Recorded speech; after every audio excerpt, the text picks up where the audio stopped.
I want to offer some painting tips. Now, I already made a video on how to mix colors using tempera or acrylic paint, but what about painting with them? So you'll need a cup of water, a paper towel, a palette, and your paint. And remember, your paint should only be about the size of a quarter.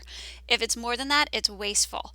When you're painting with tempera or acrylic paint, you want to make sure you load your brush up, but not too much. So I'm not smushing my brush into it.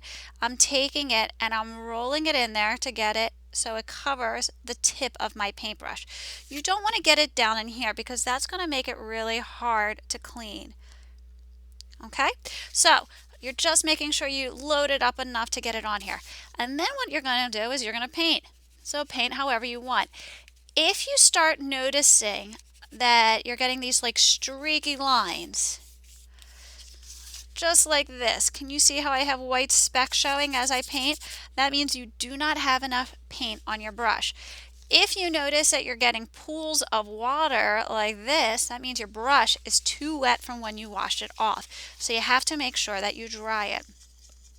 You can certainly mix the colors ahead of time on your plate, but what about if you want to mix on your paper? Well, tempera and acrylic paint dry pretty quickly, so you want to work fast. So I already made my yellow, and maybe I want to put a little green next to it. So I'm going to put my green next to it.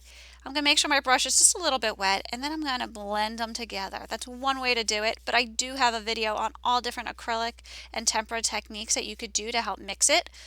But you can try blending it right on your paper, and you can certainly add more yellow to it and overlap them, and that will blend your colors together. So make sure when you're painting you don't end up with those streaky spots, you don't end up with a puddle. You also want to make sure you don't rub your paper too much in one spot, because if you rub your paper and your brush happens to be wet, what's going to end up happening is your paper is either going to rip, it's going to start to get these little balls of paper all over it. Oh, I'm starting to get them.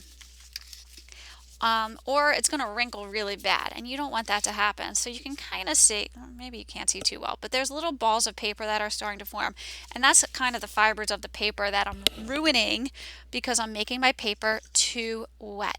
So those are just a couple tips for using tempera paint. But remember, wash your brush off in between it, mix your colors. You can mix them ahead of time on your paper or on your plate. I like mixing on my plate first. Make sure you mix enough of each color because it's really hard to make the same color twice, and have fun painting.